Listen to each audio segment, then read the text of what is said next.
El libro de Apocalipsis desde su primer capítulo nos presenta el tema central del libro. Capítulo 1, versículo 8 o capítulo 1, versículo 7 dice: He aquí, Él viene en las nubes y todo ojo lo verá. La promesa descrita ahí en el versículo 7, en la introducción del libro, donde muestra el tema del libro, nos lleva a la mayor esperanza de todos los tiempos. Millones de personas dieron su vida porque creían en el regreso de Jesús. Si alguien se mantuvo fiel, aún en la hora de mayor crisis, es porque creyó en la promesa de que Jesús iba a regresar. En el Nuevo Testamento o en toda la Biblia encontramos más de 300 referencias hablando de que Cristo viene pronto. Cuando se levantó la iglesia profética, después de 1844, un pueblo que tiene un mensaje especial para el tiempo del fin, según Apocalipsis capítulo 14, versículos 6 al 12, tenía no solamente entre su mensaje, sino entre su nombre, decir de que Cristo vuelve pronto. Tanto así que entre el saludo principal se decía: Maranata, Cristo viene, Cristo está regresando. Probablemente tú has escuchado acerca de la venida de Jesús mucho tiempo. Tus padres, tus abuelos, tus antepasados, todos hablaron de que Cristo regresa. Y a medida que el tiempo pasa y nos acercamos al tiempo del fin, parece que esa fuerza y esa proclamación está disminuyendo. Sin embargo, las señales están aumentando.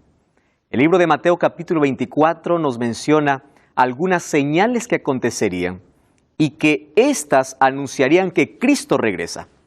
Mateo 24, hoy se está cumpliendo en nuestro tiempo.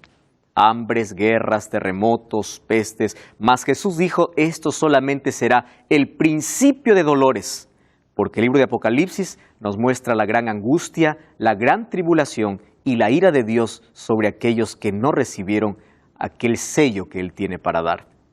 Hoy vamos a hablar acerca de ese punto culminante.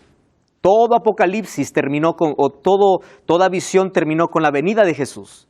Y vamos a hablar sobre ese punto. ¿Cómo vendrá Jesús? ¿Para qué vendrá Jesús? ¿Con quién vendrá Jesús? ¿Cuál es el motivo de su regreso? ¿Y cómo vamos a ir al cielo para vivir con Él? Bienvenido una vez más. Bienvenido a Biblia Fácil. Un grande abrazo para ti que estás viendo el programa en diferentes lugares de Sudamérica, Centroamérica, Norteamérica o en cualquier lugar del mundo. Dios te bendiga, gracias por permitirnos acompañarte cada semana y gracias también porque nos esperas como siempre, allí con Biblia en mano. Bienvenidos amigos, estamos llegando a la parte final aquí de nuestra temporada. Por este lugar ya pasaron muchas personas y todos nos emocionamos cada vez que llegamos a este punto culminante porque nuestra razón de existir como cristianos es la proclamación de un evangelio. Y la proclamación del evangelio tiene que ver con la buena nueva, con aquella esperanza del regreso de Jesús. Nuestra esperanza se enfoca en que Cristo vendrá para poner fin a la muerte, al dolor, al pecado y sus consecuencias. El diablo ya está vencido, mas falta ser destruido. Y cuando sea destruido el diablo, será destruido el pecado, será destruido la muerte, todo tendrá un final. Y a ese punto hoy vamos a llegar y vamos a dejar que la Biblia pueda respondernos cómo acontecerá ese momento tan solemne de la historia. Muchos libros, películas, Hollywood tiene un papel muy importante en este tiempo, ¿verdad? De poder sembrar en la mente de todo el mundo conceptos.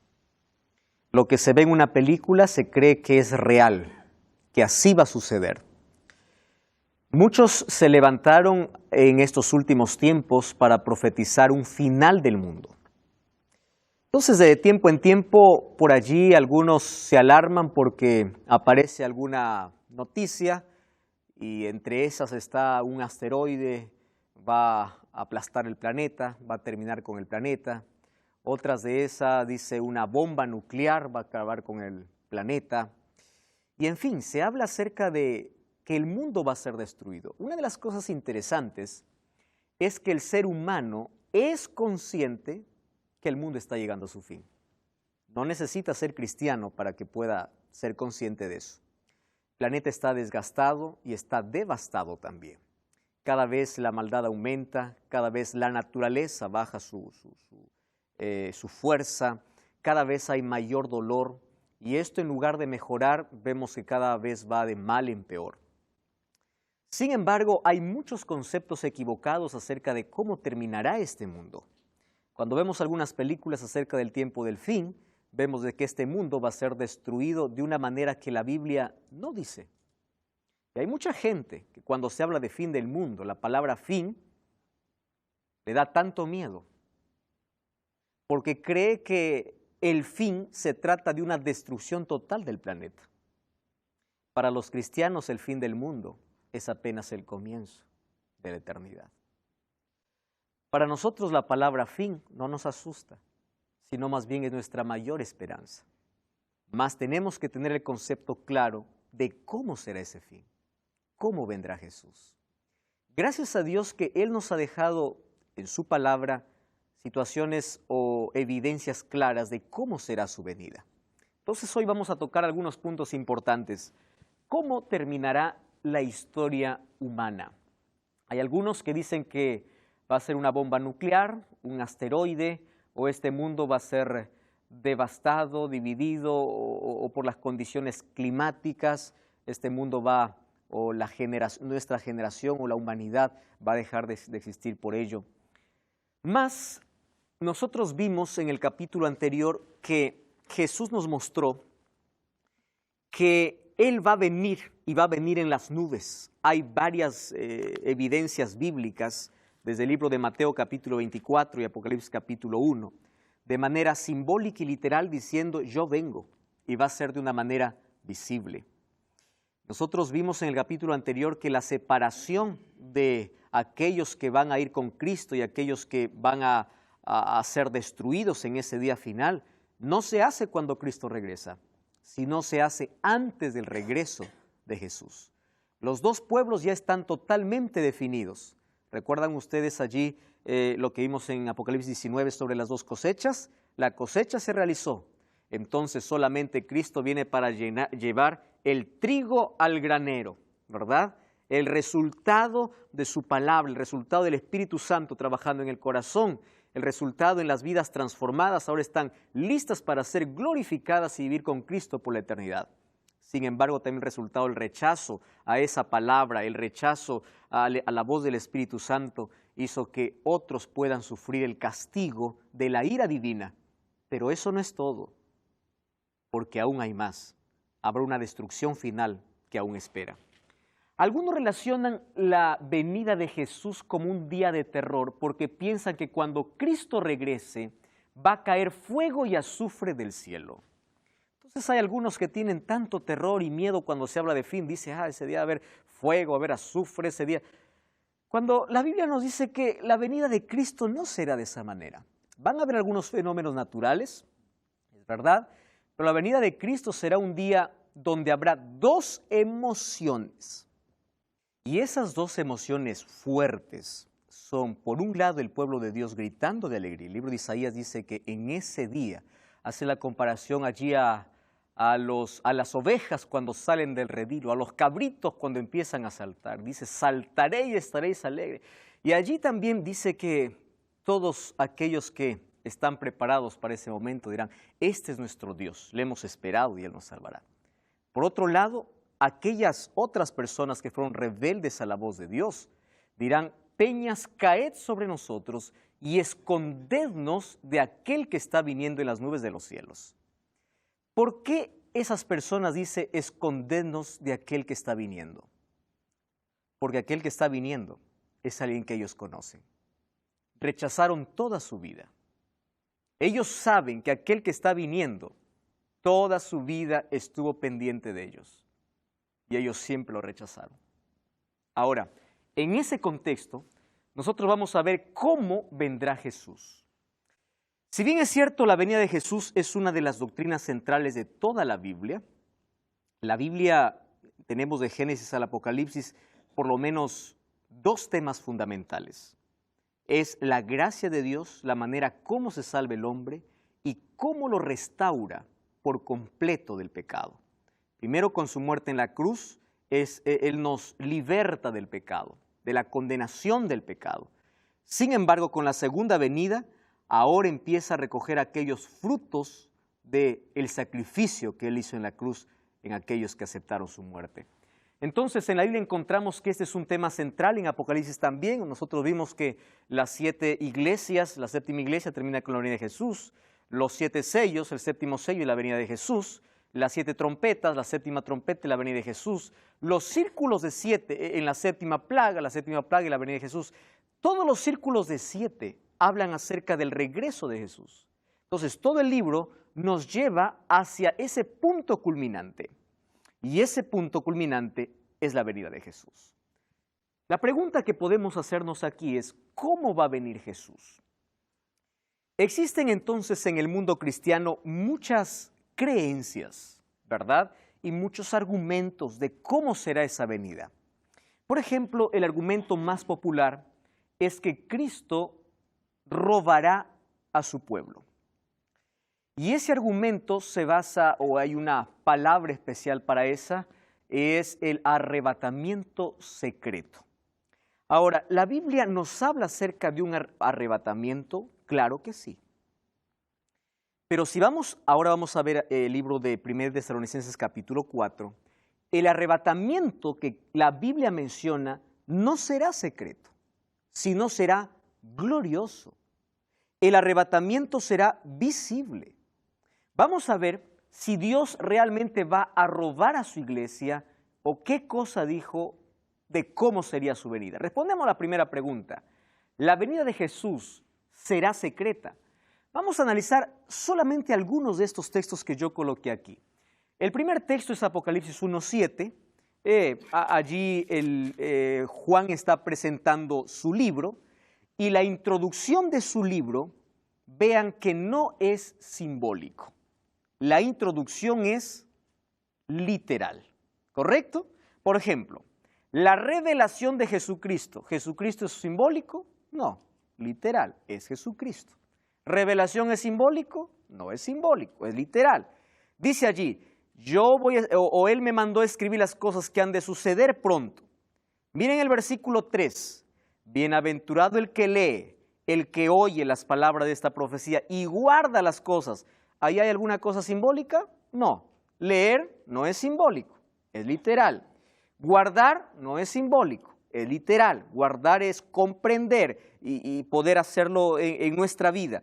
Aquí no hay cosas para poder nosotros decir esto es un simbolismo que representa otra cosa. Es decir, cuando Juan empieza a escribir el libro, lo escribe en sus propias palabras. La revelación simbólica aparece recién desde cuando Dios se muestra y le dice, escribe, o desde la revelación de Jesucristo a Juan.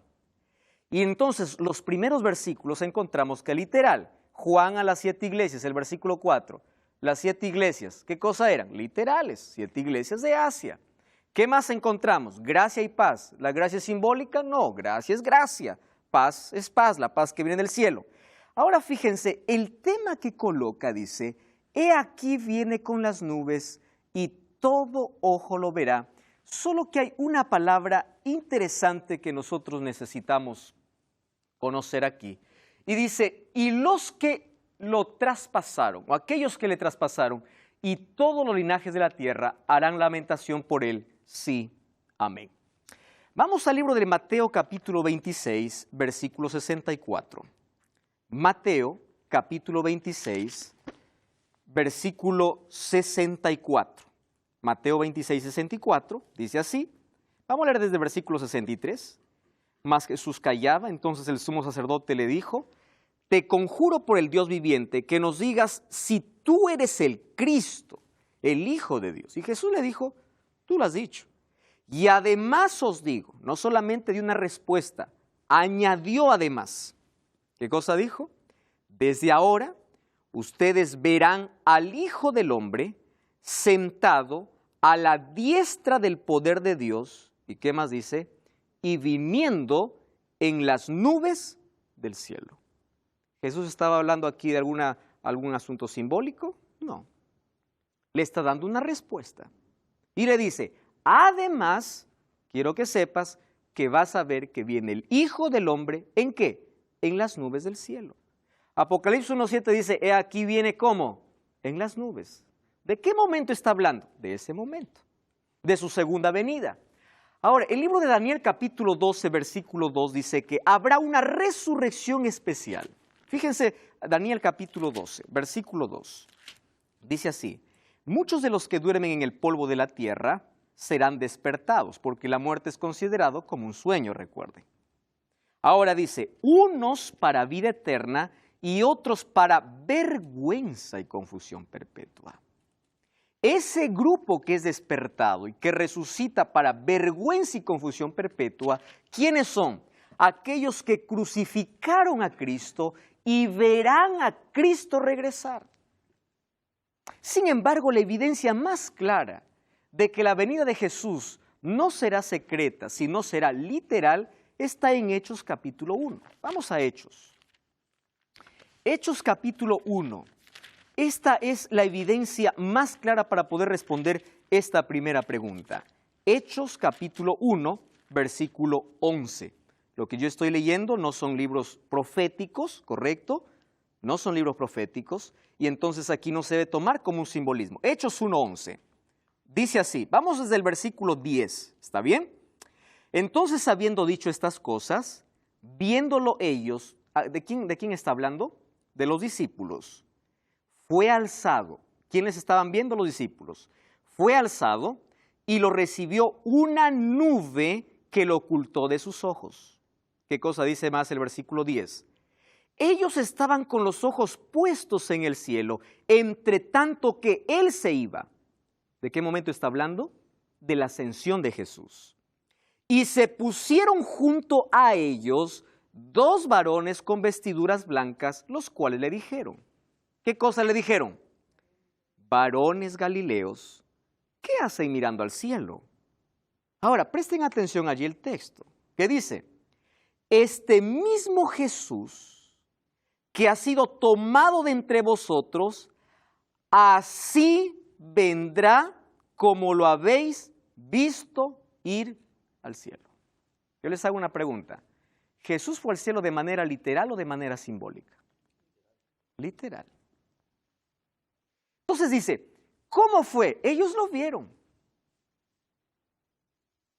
Tomando esto, Juan dice, todo ojo lo verá, porque cuando Jesús se fue, lo vieron. Ahora, solo que cuando Él regrese, todo ojo lo verá. Porque dice, así como lo habéis visto ir, así va a regresar. Entonces, no existe manera de que nosotros podamos pensar de que Jesús vendrá o va a tener dos venidas. Algunos piensan que hay 3, 4 venidas, ¿verdad? Viene la primera y roba a su pueblo. La venida de Jesús es gloriosa, es literal.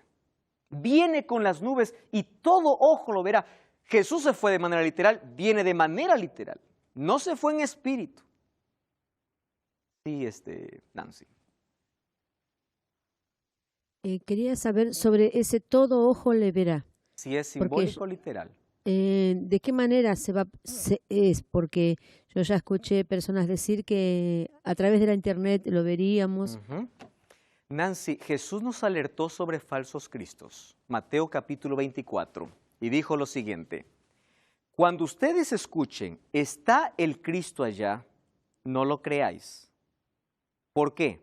Vamos a llegar a ese texto, más voy a adelantar un poquito. Como relámpago que sale del este y se muestra hacia el oeste, así será la venida del Hijo del Hombre. Préstame atención a lo que te voy a decir. La venida de Cristo es literal y es gloriosa, solo que aquí hay algo que nosotros no podemos entender. ¿Cuál es? Nosotros, mientras aquí estamos de día, al otro lado están en oscuridad, porque el sol no puede cubrir con su luz toda la tierra. ¿Correcto? Ahora, cuando Cristo regrese, todo lo van a ver de manera literal. Porque si aparece uno diciendo, Jesús llegó y está en Canadá, pero yo lo veo por televisión, eso no es una manera literal. Cuando ellos estaban, cuando fue escrito el libro de Juan, de Apocalipsis y todos los libros, Ellos no estaban pensando en internet ni en televisión. El evangelio sería difundido como un ángel que vuela de manera veloz a través de los medios de comunicación. Mas la venida de Cristo será literal y realmente todos lo verán. Pero vamos a avanzar aquí, ¿correcto? Miren, ve. Mateo 24 habla acerca de señales de la venida de Cristo. Me encanta aquí cómo primero Jesús da una respuesta a sus discípulos, hablando acerca, en primer lugar, de la destrucción de Jerusalén, pero luego también acerca de las señales que antecederán a su venida. Mateo capítulo 24, versículo 27. Vamos ahí al versículo 26, desde el 26. Dice así: así que si os dicen, mirad, aquí lo que estaba diciendo Nancy, está ahí en el desierto, no salgáis. O está ahí en el canal 9, no lo veáis. O allí se publicó en internet que Cristo viene, no creáis. No lo creáis. Jesús advirtió sobre esto. Versículo 27, porque igual que relámpago sale del oriente y se muestra hacia el occidente, está hablando de una totalidad. Oriente y occidente, ¿qué cosas son? Polos totalmente opuestos. Y dice así: así será la venida del Hijo del Hombre. ¿Correcto? Así. Está hablando de manera simbólica Cristo. Vamos a ver algunos otros asuntos importantes. Entonces, pastor, ¿cómo comprender? Hay varias personas que por allí han tomado un texto, ¿verdad? Vamos a ver a Mateo capítulo 24, versículo 40. Miren, Mateo 24, 40. Jesús está hablando de su venida, ¿correcto? Hasta ahí todos estamos bien, que será literal. Dice el versículo 40, entonces dos estarán en el campo, uno será tomado y el otro será dejado. ¿Correcto? Dos mujeres estarán moliendo en un molino, una será tomada y la otra será dejada. Ah, dice, entonces aquí está. Jesús, dos estarán durmiendo en una cama y de pronto despierta. Oh, ya no está, no amaneció. Jesús se lo robó. Miren de qué está hablando Jesús. Versículo 42. ¿No está diciendo que él robará a su pueblo? Versículo 42 dice, velad porque no sabéis la hora. ¿Qué cosa quiere decir? No importa si hay una familia de 7 miembros, no todos están preparados. De los 7, no quiere decir que el hijo se salvará por la fe del padre, el padre salvará. No, no, no. Uno será tomado y otro será dejado. ¿En qué contexto está hablando? En el contexto de preparación. ¿Correcto? ¿Por qué? Porque Jesús ya dijo la manera cómo vendría. Entonces dice, no te garantiza que el hecho que tú vivas con un cristiano, mi padre, por la fe de él yo me salvo. No, cada uno. No importa si están juntos, la preparación es totalmente individual. Sí, Pablo. El propio libro de Pedro, ¿no? No me acuerdo si primero o segunda de Pedro habla de eso. Sí. Que la venida del Señor será como ladrón en la noche, pero ¿para quiénes? Para los que no están atentos a las profecías. Exacto. Pero ahí dice, porque uno dice, entonces vendrá como ladrón en la noche. Depende, ¿para los salvos o para los perdidos? Porque para los salvos no vendrá como ladrón en la noche. Ellos saben. Ellos saben. Gracias, Pablo. Muchas gracias. Exacto, segunda de Pedro. Ahora, qué aporte maravilloso. Prepárate. Claro, los cristianos, como ven las señales, saben en qué tiempo viven y saben qué cosa está sucediendo. Exacto. Ahora, ¿qué cosa más podemos comprender acerca de esa venida? ¿Con quién vendrá Jesús? ¿Saben? Hablando nuevamente acerca de las bodas, ¿no? Los matrimonios. Yo sé que con el tiempo han ido agregándose muchas cosas. Hay bodas y bodas que hoy podemos ver. Mas me gusta siempre aquel cortejo, me gusta aquel grupo que se prepara siempre para poder acompañar al novio o a la novia, ¿verdad? Y esa fiesta que se arma en toda boda. Ahora, la novia dice que está preparada, ¿correcto? Y miren, Mateo capítulo 25, versículo 31, dice que Jesús no viene solo. Cuando habla de la novia, está hablando de todos los miembros que integran a la novia. Capítulo 25, versículo 31. Miren lo que dice así. Cuando el Hijo del Hombre venga en su gloria, la gloria no se puede ocultar. Dice así, todos los santos ángeles con Él se sentarán en su trono de gloria. ¿Con quién viene Cristo? Con todos los ángeles. Ustedes recuerdan que en el séptimo sello, hubo silencio como de media hora en el cielo. ¿Recuerdan ustedes esa expresión? ¿Por qué hubo silencio en el cielo? Si en el cielo día y noche los seres cantan. Aleluya, amén, gloria a Dios. ¿Por qué hay silencio si ellos no cesan de cantar? Porque ese es el momento cuando todos vienen. Todos hoy se están preparando para recibirte. El cielo está deseoso de poder recibirte allá. Los ángeles están listos. Ahora nosotros estamos viviendo un momento apremiante, donde debemos tomar decisiones acertadas. Hoy estamos hablando acerca de la venida de Jesús, entonces la primera característica dijimos que su venida será literal, ¿correcto? No será simbólica. ¿Por qué algunos que dicen, no, a Jesús lo veremos con el ojo de la fe, ¿verdad? Otro dice, no, Jesús no se va a ver. O otro dice, Jesús ya está en espíritu y Jesús ya vino aquí a la tierra. No. La venida de Jesús, la segunda venida de Cristo es literal. Ahora, fíjense, vimos que con Jesús vendrán todos los ángeles. Además, ellos tienen una misión especial. Mateo capítulo 24. Vamos a Mateo capítulo 24, versículo 31. Allí dice así, Mateo 24, 31.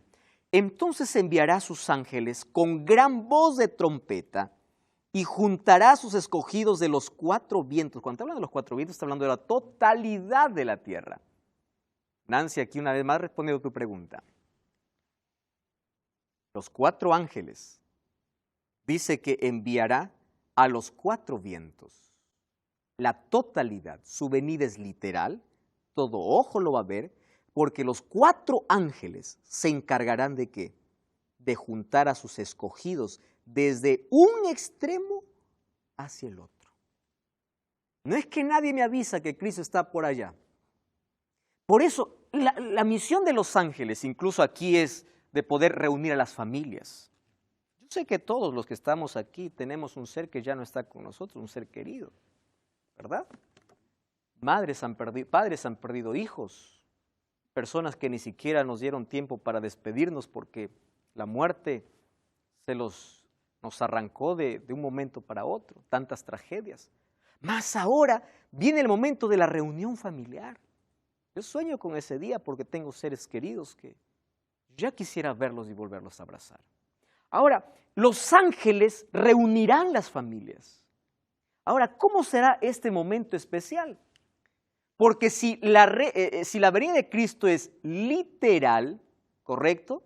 Aquí viene otra característica, que su venida será audible.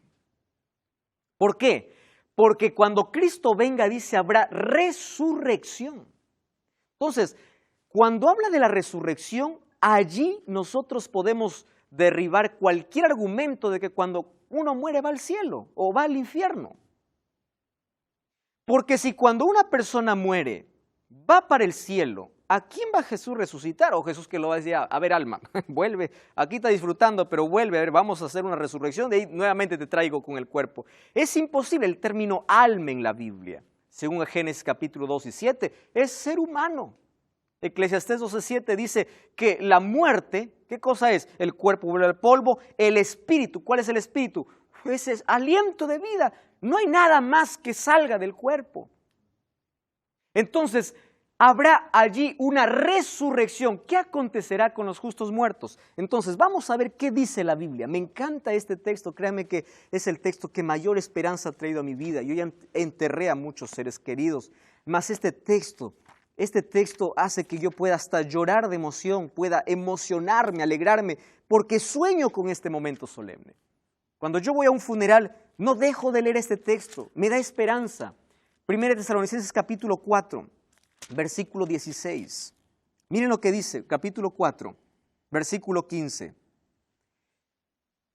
Os decimos esto en palabra del Señor, que nosotros que vivimos, que habremos quedado hasta la venida del Señor, ¿qué cosa dice? No precederemos a los que durmieron. Es decir, nadie va adelante al cielo. ¿Correcto?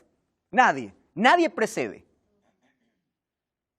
No es que unos ya están disfrutando. Los únicos que están en el cielo son los 24 ancianos y las personas que nosotros vimos que Dios los arrebató. Enoc, Elías y Moisés. ¿Correcto? Ahora, fíjense aquí. Dice el versículo 16. El mismo Señor con voz de mando, con voz de arcángel y con trompeta de Dios descenderá del cielo y los muertos en Cristo resucitarán primero. ¿Cómo me encanta ese texto? El mayor seguro es morir en Jesús. Cuando alguien me pregunta y me dice, pastor, ¿cuándo viene Cristo? Le digo, hoy. ¿Por qué? Porque nadie sabe cuándo muere. Si uno hoy muere, Cristo vino para esa persona ese día. Porque ¿qué es la muerte? Es un estado de inconsciencia. Cierra los ojos. La próxima vez que lo abres será solo para ver a Cristo. Por eso es un sueño. Más aquí dice, los muertos en Cristo resucitarán primero. ¿Por qué dice primero? Porque habrá una segunda resurrección. Y esa segunda resurrección ya no es para salvación. No lo es. Bienaventurados los que forman parte de la primera resurrección. Eso vamos a ver ahora Pablo. Dice, ¿qué sucederá entonces con los justos vivos? Primera de Corintios. Vamos un poco atrás. Primera de Corintios, capítulo 15, versículo 52. Entonces, ¿qué hay de aquellos que viven? No murieron, pasaron por la gran tribulación, mas ellos no murieron. 15:52. Miren lo que dice ahí el texto. Primera de Corintios, capítulo 15, versículo 51. Vamos al 51. Os digo un misterio, no todos moriremos, pero todos seremos transformados. En un momento, en un abrir y cerrar de ojos, a la final trompeta. ¿De qué trompeta está hablando? Exacto, de esa séptima trompeta. De esa trompeta que despierta a los muertos. ¿Qué cosa dice? En un abrir y cerrar de ojos, seremos transformados. A la final trompeta, porque se tocará la trompeta. Los muertos serán resucitados. ¿Cómo resucitarán los muertos? Incorruptibles. ¿Qué significa incorruptible? Perfectos. Aquellos que murieron con limitaciones, ¿cómo se despiertan? Perfectos. Y aquellos que están vivos, ellos son, ¿qué cosa? Transformados. Ese es el momento de la glorificación donde el lino del vestido de la novia brilla. ¿Por qué? Porque no hay más rastro de pecado. Allí Jesús nos libra de la presencia del pecado. Ahora no. Cuando Él venga, en el momento de la glorificación, de la transformación. Ahora fíjense, si los muertos resucitan y los salvos son transformados, ¿quién fue arrebatado antes? Nadie. ¿Comprenden esto? Por eso es que no existe arrebatamiento secreto. Porque si los muertos resucitan cuando Cristo venga y los que están vivos allí son transformados, quiere decir que nadie fue arrebatado antes. La Biblia es clara al respecto. Número 2. ¿Qué sucede con los impíos? Apocalipsis 25, el texto que Pablo ya me ganó allí en mencionar. Apocalipsis capítulo 20, versículo 5. Dice así la Biblia. Fíjense, pero los otros muertos, ¿cómo es que los muertos están clasificados aquí? Los otros muertos no volvieron a vivir hasta que se cumplieron 1000 años. Quiere decir que hay dos clases de muertos y hay dos resurrecciones diferentes. Los que murieron en Cristo resucitan primero y los otros esperan 1000 años. ¿De qué está hablando? Eso vamos a ver en el próximo capítulo de Biblia Fácil, cuando hablemos acerca del milenio. Bienaventurado el que tiene parte, dice, en la primera resurrección. La segunda muerte no tiene poder sobre ellos, claro, porque ya resucitaron y están salvos para siempre. sino que ellos serán sacerdotes de Dios y reinarán con Cristo 1000 años. Gloria a Dios por eso. Ahora, vamos a lo siguiente. ¿Qué sucederá con los impíos vivos? Según Tesalonicenses 2:8 dice, entonces se manifestará aquel malvado, a quien el Señor derrocará con el soplo de su boca y destruirá con el esplendor de su venida. Es decir, los impíos, aquellos que rechazaron a Cristo, solamente morirán con el resplandor. Pregunto, ¿cae fuego allí? No. ¿Qué cosa sucede con los impíos? Mueren. Pastor, ¿y en qué momento cae fuego y azufre para purificar la tierra? Eso vamos a ver en el próximo capítulo. Jesús cuando viene solo viene para llevar a sus hijos. ¿Correcto? Cuando dice aquí vengo pronto y mi galardón conmigo. El premio. Yo les pregunto, ¿qué premio necesita el hombre? ¿Hizo algo para merecer un premio? Nada. Pero dice, vengo con tu recompensa. ¿Cuál es la recompensa? Unos para vida eterna y la recompensa del otro sería consecuencias de su rechazo abierto hacia Dios. Ahora, nosotros ¿qué más podemos saber acerca de la venida o necesitamos conocer de la venida de Jesús? ¿Existe alguna fecha para la venida de Jesús? Pablo, tú ya escuchaste allí en tu ciudad, allí en tu iglesia, cómo algunos ponen fechas de tiempo en tiempo para decir que Cristo está viniendo. Y es lamentable, ¿verdad?, cuando uno ve a un grupo de personas y tiene la convicción necesaria y ya varias fechas se han dicho acerca de que el mundo va a terminar o que Jesús viene. Hay algunos desde Guillermo Miller, y cuando Guillermo Miller se le preguntó y le dice, ¿tú por qué pusiste una fecha si la Biblia dice la venida de Jesús nadie lo sabe? Entonces él decía, sí, pero Jesús es Dios y Dios sí sabe. Entonces, bueno, él colocaba allí algún argumento para poder respaldar allí su idea. Sin embargo, Jesús fue claro al respecto. Mateo 24:36 dice, pero el día y la hora nadie lo sabe, ni aun los ángeles en el cielo. Es decir, esto es el asunto más secreto celestial. Ahora, presten atención aquí. La venida de Cristo está marcada. Está marcada. Jesús sabe en qué momento. Dios sabe en qué momento. Pero no es menester revelar eso al ser humano. Por eso es que en ningún momento dijo cuándo vendría. ¿Por qué creen? Dios nos explicará en el cielo muchas preguntas que yo tengo que hacerle, ¿verdad? Y yo sé que todos nosotros tenemos que hacer tantas preguntas a Dios, misterios que aquí no son resueltos. Pero ¿ustedes creen que hubiese sucedido si Jesús nos hubiese dicho el día y la hora que Él viene? ¿Cómo somos los seres humanos? Para dar un examen, ¿cuándo estudiamos, Gabriel? Y la última noche, ¿verdad? Yo me amanezco porque mañana tengo examen. Jesús hubiese dicho, yo vengo el 2018. Nadie me entienda que estoy poniendo una fecha, estoy poniendo una hipótesis porque hay por ahí personas que pueden tomar una palabra que yo digo y pueden sacar cualquier cosa. Y va a decir que yo he dicho que Jesús viene en el 2018. Vamos a imaginar ¿verdad? Que Jesús dijo, yo vengo en noviembre del 2018. La gente dijera, pues falta para noviembre, ¿no? Falta. Yo me voy a arrepentir, voy a disfrutar todavía la vida. ¿Y me voy a arrepentir cuándo? En octubre. Bueno, un mes puede ser. O bueno, tantas otras cosas nosotros podemos decir. Pablo. Ese texto ahí es un poco, hacen polémica, ¿no? Lo que son los arrianos, para negar la deidad de Jesús, diciendo, si Jesús no sabía, Él no puede ser Dios, porque Dios sabe todo. Pero hay que entenderlo dentro del contexto de la unión hipostática de Jesús. Cuando Jesús, Él limitó, por decirlo de alguna forma, o cubrió, o tapó su deidad, y Él respondió como hombre. Como humano. Y no, o sea, no desde su deidad, o sea, como que Él no usó mucho sus prerrogativas divinas. La mayor tentación para Él era usar sus prerrogativas aquí en la tierra, mas no lo usó. Más en este contexto dice esto, no os conviene saber a nadie. No es menester saber a nadie. Solo el Padre lo sabe. Entonces, en otras palabras, no me insistas que yo te diga algo. No te voy a decir. Sí, Walter. Sí, yo me estaba recordando la fecha que pasó en el año 844, que también ahí fue un chasco, ¿no? Sí. Ahí está. Más eso estaba profetizado. Recuerdas que primero el mensaje era dulce y luego amargó. Sin embargo, esa profecía nos llevaba a un evento importante.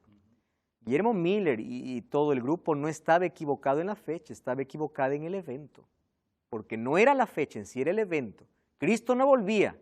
En el cielo estaba iniciándose un juicio. Ese tema de 1844, ¿no?